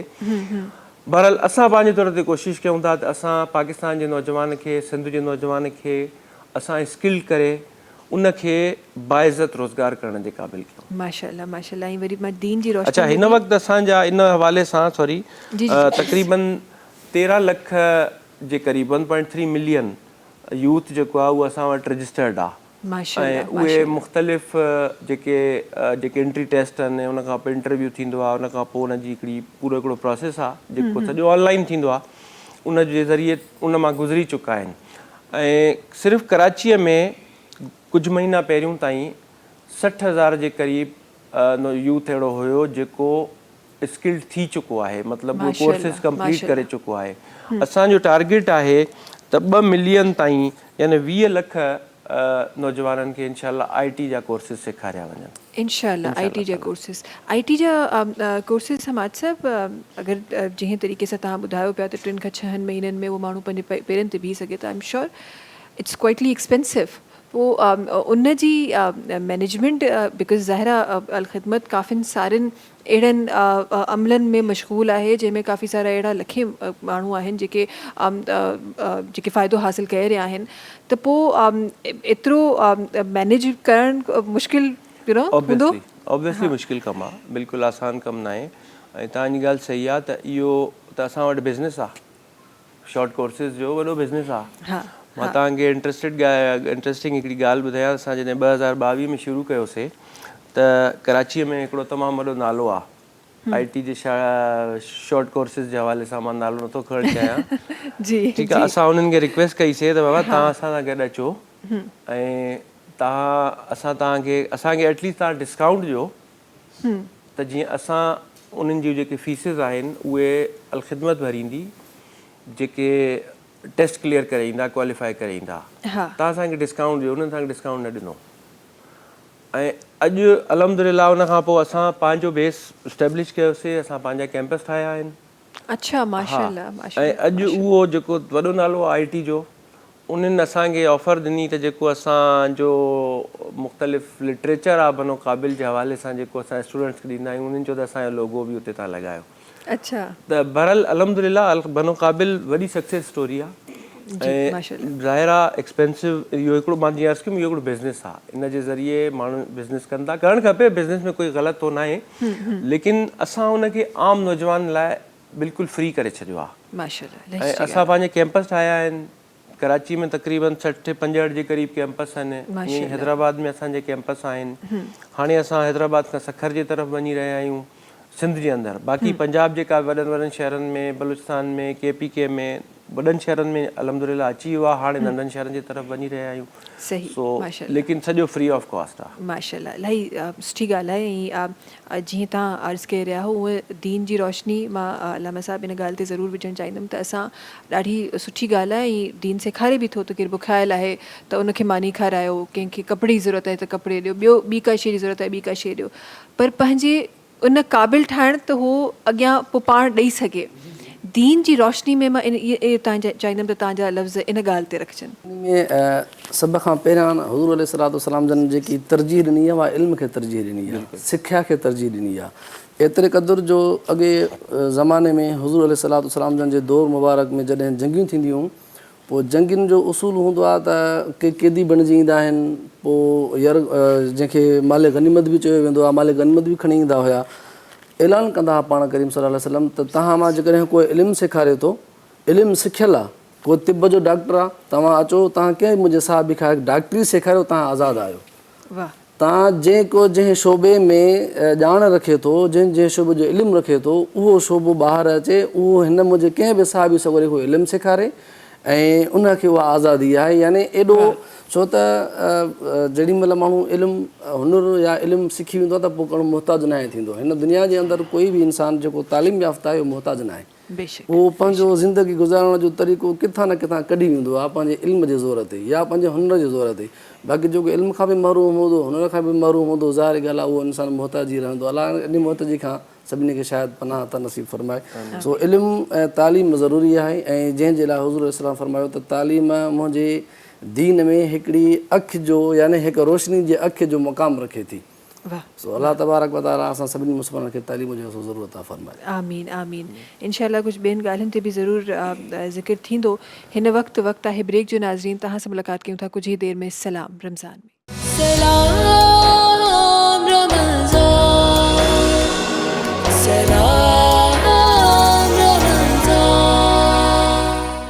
सलाम रमज़ान सां गॾु हिकु दफ़ो ॿीहर तव्हां सभिनी साम्हूं हाज़िर। खोड़ सारो ज़िक्र बि अल्हम्दुलिल्लाह थी रहियो आहे। अलामा साहिब जी खोड़ सारियूं ॻाल्हियूं आहिनि जंहिंमां असां खोड़ कुझु सिखी रहिया आहियूं। गॾोगॾु सां गॾु हमाद भुट्टो साहिब बि तशरीफ़ फरमा आहिनि। हमाद साहिब, जीअं पहिरीं बि मां चयो त न सिर्फ़ु नेशनली इंटरनेशनली बि अल ख़िदमत फाउंडेशन खोड़ सारो कमु कयो आहे, पंहिंजनि भाउरनि जे लाइ खोड़ कुझु कयो आहे। हींअर जो केस ग़ज़ा जी तरफ़ थोरो सो नज़रसानी तानी कराइणु चाहींदमि। ग़ज़ा में जेको कुझु थी रहियो हो एंड सिंस स्टार्टिंग अल ख़िदमत फाउंडेशन ग़ज़ा सां गॾु हुई। ग़ज़ा में असांजा भेण भाउर ॿार जंहिं तकलीफ़ में हुआ उते अल ख़िदमत फाउंडेशन पहुती, उते बि पहुती। ऐं हिन वक़्तु बि आई एम श्योर त काफ़ी सारा अहिड़ा चैलेंजिस हूंदा जेके हिन वक़्तु असांजा ग़ज़ा जा भेण भाउ फेस करे रहिया आहिनि। इन हवाले सां छा कमु थी रहियो आहे ऐं किथे ताईं कमु पहुतो आहे? ॾिसो, ग़ज़ा जेको आहे उहो इंसानी अलमीअ जो नालो आहे ऐं मां सम्झां थो त ग़ज़ा में जेको ज़ुल्म ऐं बरबरीत थी आहे इसराइल जे ज़रिए, इसराइल जेका उते जंहिं क़िस्म जो मुज़ाहिरो कयो आहे, इहो अॼु जी जेका मॉडर्न दुनिया आहे न उन जे लाइ कलंक जो टीको आहे। बिल्कुलु मासूम ॿारनि खे निहते, यानी हिकु हूंदो आहे न को फ़ौज जो मुक़ाबिलो फ़ौज सां हूंदो आहे। इसराइल ऐं ग़ज़ा या इसराइल ऐं फ़लस्तीन फ़ौज जो मुक़ाबिलो फ़ौज सां न आहे। बिल्कुलु। बल्कि दुनिया जी जदीद तरीन जेका फ़ौज आहे, जेका दुनिया जा जदीद तरीन वेपन रखे थी, जेका दुनिया जी जदीद तरीन टेक्नोलॉजी रखे थी, उन जे मुक़ाबले में जेके साम्हूं वीचारा माण्हू आहिनि उहे बिल्कुलु निहत आहिनि। मासूम आहिनि, मज़लूम आहिनि, ॿार आहिनि, मरीज़ आहिनि, अस्पतालूं आहिनि, स्कूल आहिनि जिन ते बमबारी थी आहे, तबाही ऐं बर्बादी कई आहे। सो ऐं अलमियो इहो आहे त उनखे कोई रोकण वारो न आहे। ठीकु आहे, उनखे रोकण वारो कोई बि न आहे, लेकिन एटलीस्ट उते जेके उन बम जेके उते बम्बार्डमेंट जेका थी ऐं जंहिं ज़ालिमाना अंदाज़ में माण्हुनि खे क़तलु कयो वियो ऐं ज़ख़्मी कयो वियो, शहीद कयो वियो, उन्हनि जी दादरसी, मज़लूमनि जेके ज़ख़्मी आहिनि, ज़ख़्मियुनि जो इलाजु काई सहूलियत न आहे। ऑलरेडी जेके उते बराए नाम हॉस्पिटल्स हुयूं उहे बि तबाह थी वियूं, बर्बाद थी वियूं दुनिया जे अंदरि। लेकिन इहा ॻाल्हि आहे त अवाम, दुनिया जो जेको अवाम आहे न, भली उहो क्रिश्चन हुजे, उहो ज्यू हुजे या उहो मुस्लिम हुजे, उहो निकितो आहे। भली उहो कंहिं बि भली उहो मॉडर्न हुजे या रिलीजियस हुजे, उन्हनि बराबरि अंदाज़ में इन ज़ुल्म जी न सिर्फ़ु मज़म्मत कई आहे बल्कि उहे पंहिंजे घरनि खां निकिता आहिनि रोडनि ते। लेकिन दुनिया जूं जेके गवर्नमेंट्स आहिनि न, जेतिरियूं बि गवर्नमेंट्स आहिनि, भली उहे मुस्लिम गवर्नमेंट्स हुजनि या उहे सेकुलर लिबरल गवर्नमेंट्स हुजनि, यूरोप हुजे, अमेरिका हुजे, अफ्रीका हुजे, एशिया हुजे, उहे गवर्नमेंट्स वरी सभु उन ज़ालिम सां गॾु बीठियूं आहिनि। सो इन में चैलेंज इहो आहे त हाणे उते जेके मज़लूम, ग़रीब ऐं जेके ज़ख़्मी, जेके बेघर ॿार, औरतूं, उन्हनि जी केरु केयर करे? सही जेको उतां जो जेको रियासती निज़ाम हुयो उहो त पहिरियों ई बराए नाम हुयो, जेको हुयो उहो बि तबाह थी वियो, बर्बाद थी वियो। हाणे छा थिए, इन में दुनिया जूं मुख़्तलिफ़ NGOs, वॾियूं वॾियूं NGOs जेके आहिनि उहे अॻिते आयूं। अलख़िदमत बि उन्हनि में शामिलु आहे अल्हम्दुलिल्लाह। ऐं असां ज़ाहिर आहे उन में रिस्ट्रिक्शन्स आहिनि, ऐं इज़राइल जो जहिड़े तरीक़े सां उते अंदरि वञणु, गज़ा जे अंदरि वञणु नामुमकिन आहे। मतिलबु पखी जे असां सिंधीअ में चवंदा आहियूं पखी पर बि नथो वञी सघे। इहो जेकॾहिं अमलन ॾिसणो आहे त उहो गज़ा आहे, उते वाक़ई में पखी पर बि नथो वञी सघे जंहिंखे इज़राइल इजाज़त न ॾे। सो ॾाढो मुश्किल कमु आहे, लेकिन बहरहाल उन जे बावजूदु अल्हम्दुलिल्लाह असां कोशिशि कई आहे। ऐं हिन वक़्त ताईं असां यानी तक़रीबन इन डिज़ास्टर खे मुंहिंजे ख़्याल में 27-28 महीना थी चुका आहिनि। 2023 अक्टूबर 2023 में इहो जेको हीअ वेव आहे तबाही ऐं बर्बादी जेका इसराइल जे हथों आई आहे शुरू थी हुई। ऐं हाणे 2026 जे असां फेब में वेठा आहियूं, तक़रीबन 27-28 महीना थी विया आहिनि। इन 27-28 महीननि में असां पाकिस्तान जे मुखैर हज़रात जे ताउन सां तक़रीबन 9.45 बिलियन 9 अरब ऐं 45 करोड़ रुपया जी जेका इमदाद आहे उहा असां गज़ा मुख़्तलिफ़ सूरतुनि जे अंदरि पहुचाए चुका आहियूं। जेको वेटेज मां तव्हांखे ॿुधायां जेको पाकिस्तान खां मुख़्तलिफ़ ज़रियनि सां फ़लस्तीनियुनि ताईं या गज़ा जे मज़लूमनि ताईं पहुतो आहे, उन जो तक़रीबन 6000 टन आहे उहो। सही। अच्छा, जीअं मां तव्हांखे अर्ज़ु कयो त गज़ा जे मज़लूमनि जी मदद करणु वॾो चैलेंज आहे, सिर्फ़ु पैसो न खपे, मतिलबु वॾो टिपिकल मसइलो आहे। तव्हां उते पहुची न सघो, अंदरि वञी न सघो। ज़मीनी रस्तो सिर्फ़ु हिकिड़ो ई आहे, दैट इज़ फ्रॉम मिस्र। हा, ठीकु आहे, जेको रफ़ा बॉर्डर आहे। रफ़ा बॉर्डर बि होॾां जेकॾहिं इज़राइली फ़ौजी आहिनि त हेॾां मिस्र वारा बि घटि न आहिनि। बहरहाल अलाह ताला हिदायत ॾींदो उन्हनि खे बि। सो वॾी मुश्किल सां उहा इमदाद अंदरि वेंदी आहे। पोइ इन जे करे असां कुझु उते मिस्र जे अंदरि वेयर हाउसिस ठाहिया आहिनि। असां मिस्र जे अंदरि कुझु शेल्टर होम ठाहिया आहिनि जेके उतां जेके ज़ख़्मी अचनि था पिया, जेतिरा मुमकिन आहिनि अची सघनि था पिया, उन्हनि खे मिस्र जे हॉस्पिटल्स जे अंदरि। ऐं उन खां अलावा जेके उतां ज़ख़्मी या जेके यतीम ॿार अचनि था उन्हनि जे लाइ शेल्टर होम्स असां मिस्र में ठाहिया आहिनि। ॿिया जेके मुख़्तलिफ़ दुनिया जे मुल्कनि जे अंदरि जेके फ़लस्तीनियुनि जा कैंप्स आहिनि, उन्हनि कैंप्स जे अंदरि असां वञी करे इमदाद कयूं था पिया। तक़रीबन 450 जे क़रीब स्टूडेंट्स अहिड़ा आहिनि जेके कंहिं तरीक़े सां पाकिस्तान पहुता आहिनि। उन्हनि जी अलख़िदमत किफ़ालत करे थी, उन्हनि जो जेके बि तालीमी अख़राजात आहिनि। ऐं असां इन जे लाइ रीबिल्ड गज़ा जे नाले सां हिकिड़ो प्रोजेक्ट ठाहियो आहे, जंहिंमें असां कोशिशि कंदासीं जेतिरो एक्सेस मिलियो, असांखे न मिलियो त जेके ॿियूं उते जीअं टर्किश कुझु NGOs खे एक्सेस आहे, उन्हनि जे ज़रिए असां उते जेतिरो असां रिहेबिलिटेशन जो कमु करे सघंदासीं इंशाअल्लाह। जेके उते हॉस्पिटल्स आहिनि, स्कूल्स आहिनि, मस्जिदियूं आहिनि, उन्हनि खे ॿीहर ठाहिण जो कमु। ईअं ई असांजी कोशिशि आहे त जेको गज़ा जो रफ़ा बॉर्डर आहे, रफ़ा बॉर्डर ते हिकिड़ी फील्ड हॉस्पिटल क़ाइमु थी वञे, त जीअं इहो मामिलो त अञा हले थो। ज़ाहिर आहे इसराइली जेके ज़ुल्म आहे उहो ख़तमु थियण जो त नालो नथो वठे न। त हिकिड़ी बॉर्डर ते अहिड़ी फील्ड हॉस्पिटल हुजे जेका घटि में घटि ॿियो कुझु न त ज़ख़्मियुनि जो इलाज ई करे सघे। इहा बि असांजी कोशिशि आहे इंशाअल्लाह। तव्हांखे बि अपील आहे त तव्हां बि इन लाइ दुआ कयो। ऐं मां इन मौक़े ते सभिनी पंहिंजे ॿुधंदड़नि खे इहा दरख़्वास्त कंदुमि त हीउ रमज़ान जो महीनो नेकियुनि जो महीनो आहे, मौसम बहार आहे, अलाह ताला जी रहमत आहे। हिन में वधि अॻिते वधी करे ख़ैर जे कमनि में, नेकीअ जे कमनि में हिसो वठो। बिल्कुलु बिल्कुलु बिल्कुलु। ऐं त ॾाढी स्टार्टिंग में सुठी ॻाल्हि कई त चाहे उहे असांजा मुस्लमान हुजनि या पोइ तव्हां इंटरनेशनली तव्हां ॾिठो गज़ा जे लाइ माण्हू, चाहे उहे मुस्लिम हुजनि या न हुजनि, माण्हू ॿाहिरि निकिता। बिल्कुलु बिल्कुलु निकिता। दीन जी नज़र में जॾहिं मां इहो ॾिसां थी त मूंखे नज़र अचे थो त दीन बि असांखे सभिनी खां पहिरीं अलामा साहिबु इंसानियत जो दर्स ॾिए थो। इंसान ऐं गज़ा में जेको थी रहियो आहे इंसानियत जो ख़ात्मो थी रहियो आहे। सो असांजो दीन बि असांखे इहो ई सेखारे थो त पहिरीं हर मज़हब खां पहिरीं, हर शइ खां पहिरीं इंसानियत आहे। त वरी बि पंहिंजा ई भाउर आहिनि, पंहिंजा ई मुस्लमान आहिनि, शायदि असांखां बहितर ई आहिनि। ऐं उते जॾहिं इहो ज़ुल्म थी रहियो आहे त ख़ामोशी हूअं बि अलामा साहिबु तव्हां इन खां बिल्कुलु, ऐं तव्हां इन खां मुंहिंजे ख़्याल में मूंखां वधीक बहितर सां ॿुधाए सघंदो त जॾहिं को ज़ालिम ज़ुल्म करे त तव्हां अगरि उनखे जवाबु न ॾेई सघो त सहण वारो बि कुझु इन तरीक़े बहितरीन जेको आहे त मर्द मुजाहिद उहो आहे जेको ज़ुल्म जे ख़िलाफ़ु आवाज़ु उथारे। सही। मर्द जेको मोमिन आहे, मोमिन जी निशानी आहे त ज़ुल्म जॾहिं बि आवाज़ु बुलंद करे त उनखे जवाबु ॾिए।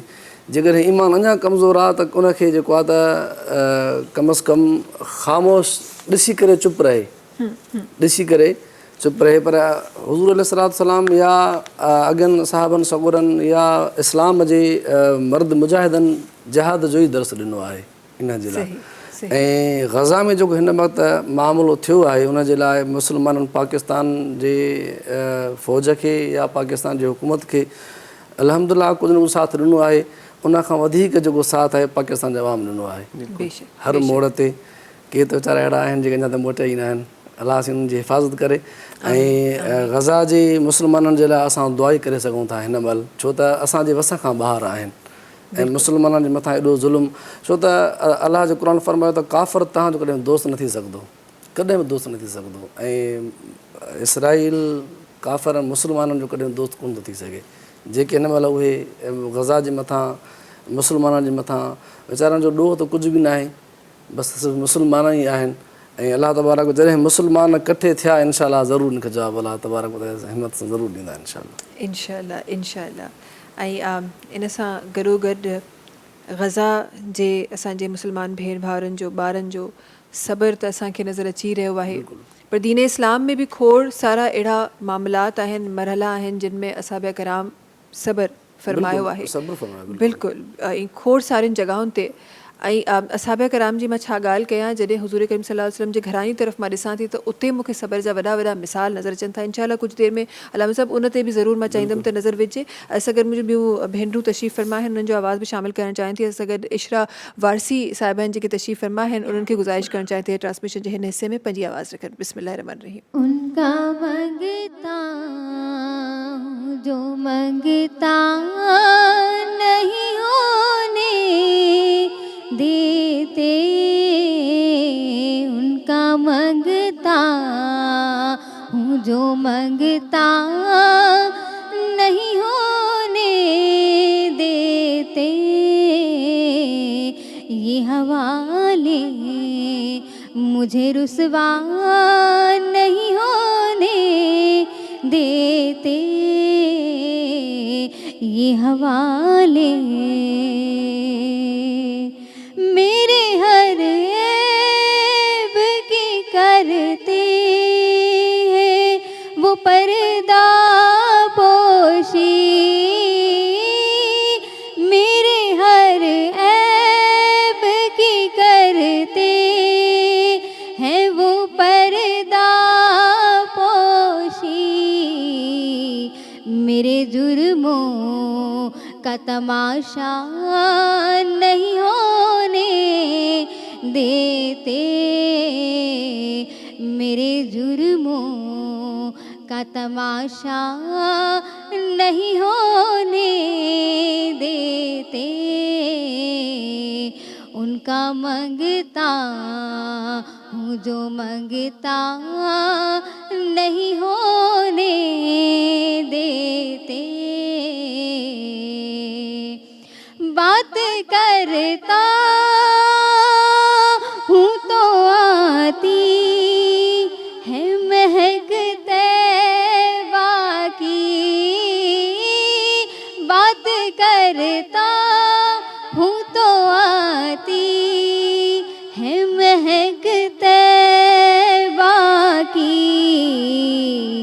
मेरे लहजे को वो मैला नहीं होने देते, मेरे लहजे को वो मैला नहीं होने देते, है ये ईमान के आएंगे लहद में मेरी, है ये ईमान कि वो आएंगे लहद में मेरी, मेरे अपने वो तन्हा नहीं होने देते, अपने मंगतों को वो तन्हा नहीं होने देते, ये हवाले मुझे रुसवा नहीं होने देते। का मंगता। सुभान अल्लाह। ट्रांसमिशन खे अॻियां वधाईंदे असगर जनाब हमाद भुट्टो साहब तशरीफ़ फरमा हुआ। वॾी महिरबानी तव्हांजी असगर हुजण जे लाइ, ट्रांसमिशन में शामिल थियण जे लाइ ऐं अल ख़िदमत फाउंडेशन जो हिसो हुजण जे लाइ। मुंहिंजी दुआ आहे त ही अहिड़ा खोड़ सारा ॿिया बि हिसा हुजनि ताकी अञा वधी सघे, ताकी अञा असांजे जेके असांजा भाउर आहिनि, भेनरूं आहिनि, कंहिं बि मज़हब सां तालुक़ु रखनि था, उन्हनि जे लाइ ख़ैर थी सघे। वॾी महिरबानी तव्हांजी। ट्रांसमिशन खे इंशाअल्लाह अॻियां वधाईंदासीं। ब्रेक जी तरफ़ हलूं था नाज़रीन। वक़्तु आहे ब्रेक जो। तव्हां सां मुलाक़ात कयूं था कुझु ई देरि में सलाम रमज़ान।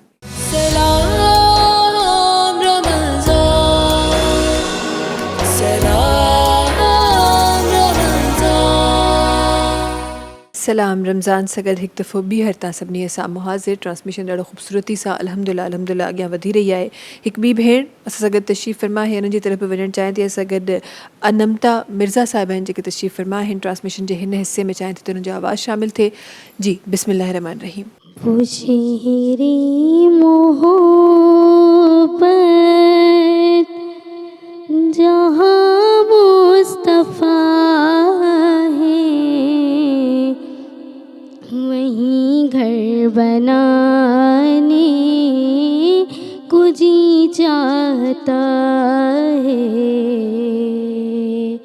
वो सोने से कंकर, वो चांदी सी मिट्टी, वो सोने से कंकर, वो चांदी सी मिट्टी नज़र में बसाने को जी चाहता है। जो पूछा नबी से कि कुछ गर्व जोड़ा, वो पूछा नबी से कि कुछ गर्व जोड़ा, तो सिद्दीक़ अकबर के होठों पे आया वहाँ मालो दौलत की क्या है हकीकत, वहाँ मालो दौलत की क्या है हकीकत, जहाँ जान लुटाने को जी चाहता है। वो शहरे मोहब्बत जहाँ मुस्तफ़ा है, वहीं घर बनाने को जी चाहता है। जिहाते मोहब्बत की आवाज़ गूंजे, कहाँ जलाने ये दुल्हन से अपनी इजाज़त अगर दो, तो जामे शहादत इजाज़त अगर दो, तो जामे शहादत लबों से लगाने को जी चाहता है। वो शहरे मोहब्बत जहाँ मुस्तफ़ा है, वहीं घर बनाने को जी चाहता है। सुभान अल्लाह, सुभान अल्लाह, माशाल्लाह माशाल्लाह। अल्लामा साहब जी थोड़ी देरि पहिरीं नबी करीम सल्लल्लाहु अलैहि वसल्लम ऐं उन्हनि जे घराने जी ॻाल्हि थी रही हुई। ज़ाहिर आहे जॾहिं बि तव्हां दीन खे सिखण जे लाइ नज़रूं खणंदा आहियो त तव्हांखे रसूल सल्लल्लाहु अलैहि वसल्लम जो घरानो नज़र ईंदो आहे, घर मुबारक नज़र ईंदो आहे, उन्हनि जी धी मुबारक, पोइ नवासा मुबारक, हज़रत अली करमल्लाह वजह। मां चाहियां थी त इन ते थोरो सो तव्हांजे लफ़्ज़नि में नज़र विझिजे। इन असां में जीअं मौक़ो आहे रमज़ान शरीफ़ जो, त हिन 3 रमज़ान जे शरीफ़ जे ॾिहाड़े ते अम्मा फ़ातिमा ज़हरा रज़ी अल्लाह ताला अन्हा जो विसाल मुबारक आहे। ऐं जंहिंजे लाइ हुज़ूर अलैहिस्सलातु वस्सलाम जन फरमायो त फ़ातिमा मुंहिंजे जिगर जो टुकड़ो आहे। अल्लाह सुभान अल्लाह। ऐं फ़ातिमा मुंहिंजे जिगर जो टुकड़ो आहे, तंहिंजे करे अम्मा फ़ातिमा ज़हरा रज़ी अल्लाह ताला अन्हा जो अल्लाह तबारक व तआला जो शान ऐं मान मक़ाम बयानु फरमायो आहे। हिकु हदीस पाक में आहे त नबी पाक अलैहिस्सलातु वस्सलाम हिकु जॻह ते वेठा हुया, साहबी सगोरा वेठा हुया।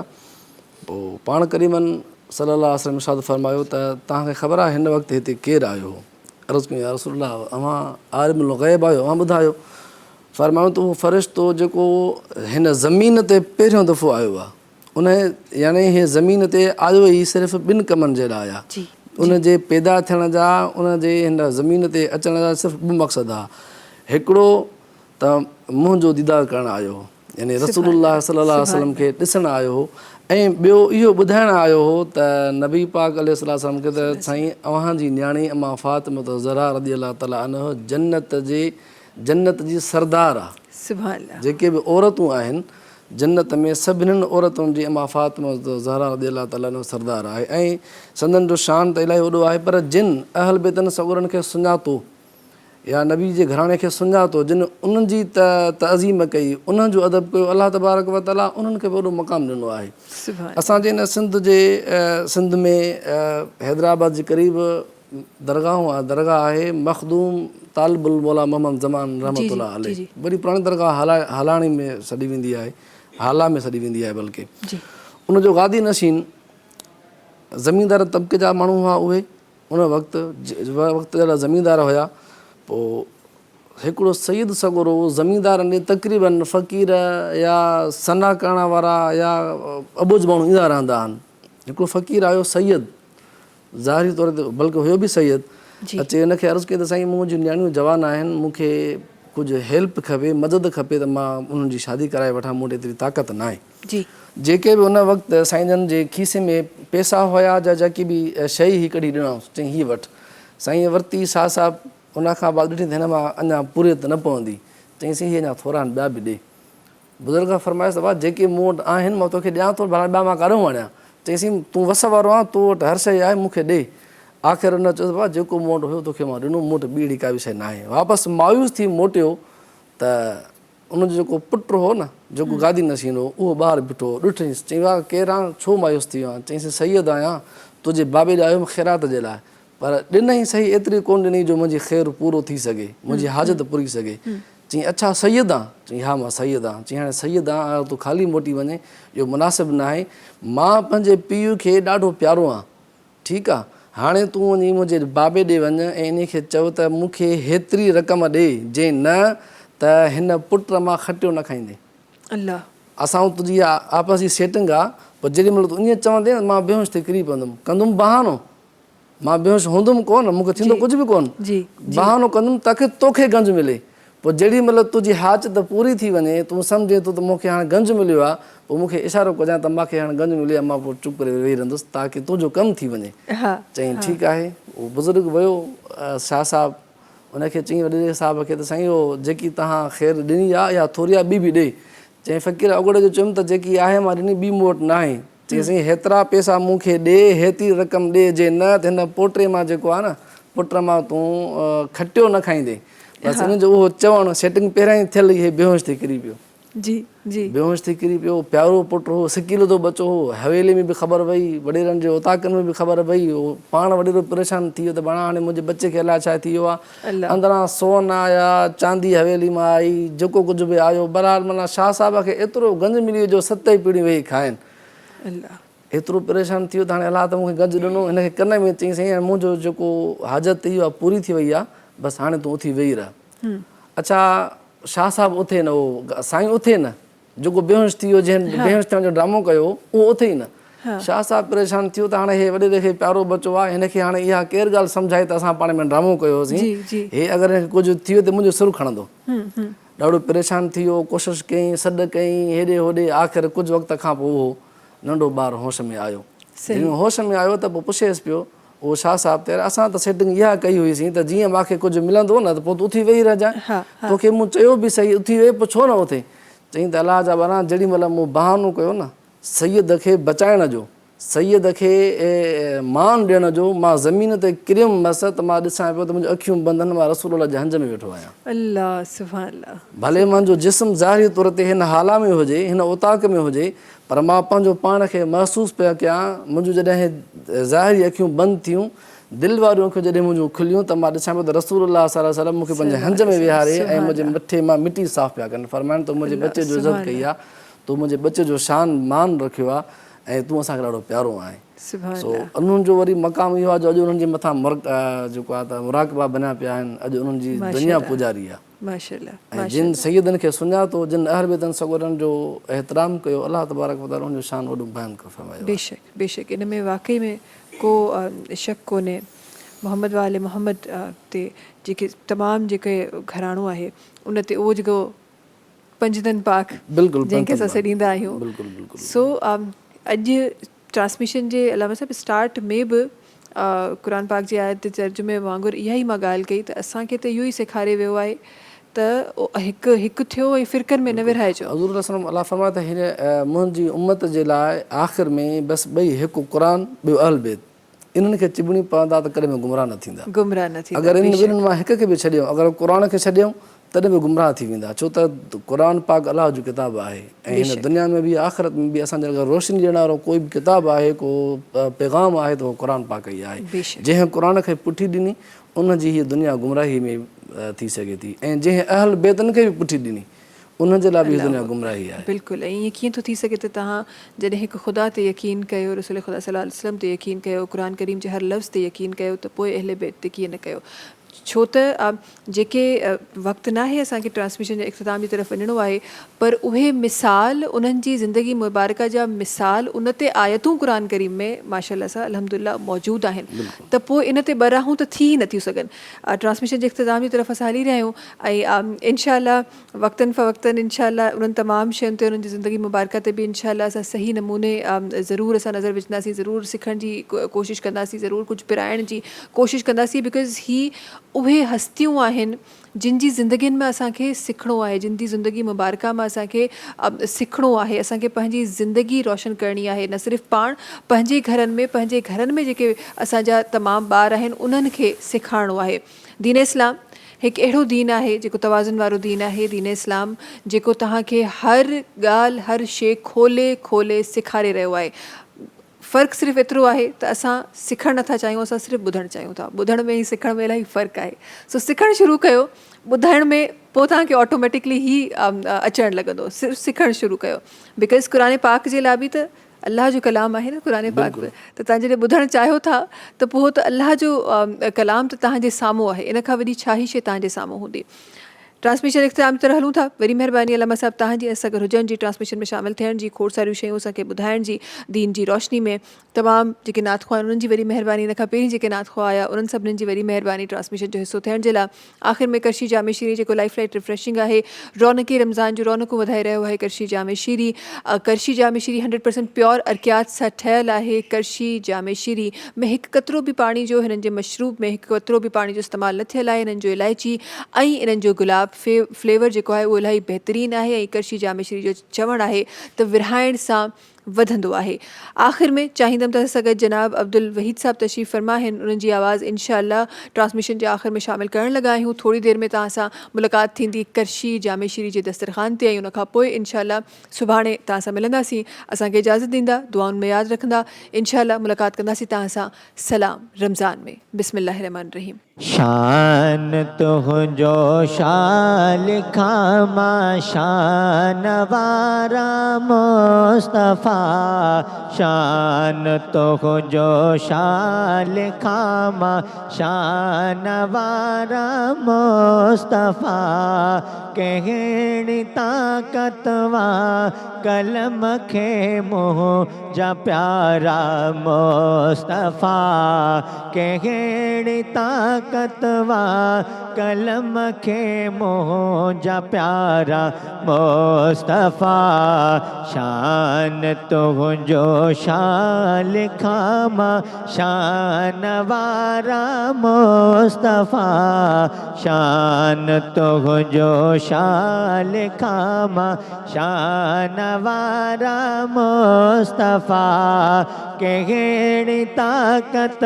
वा कलम खे मुंहुं जा प्यारा मुस्तफ़ा, पहाड़ भी तो ते पढ़न प्या ला इलाहा इल्लल्लाह पहाड़ भी तोते पढ़न पिया ला इलाहा इल्लल्लाह गोह गालायो तबर काए भलारा मुस्तफ़ा गोह गालायो तबर काए भलारा मुस्तफ़ा शान तुझो शान खामा शान वारा मुस्तफ़ा शान तुझो शान खामा शान वारा मुस्तफ़ा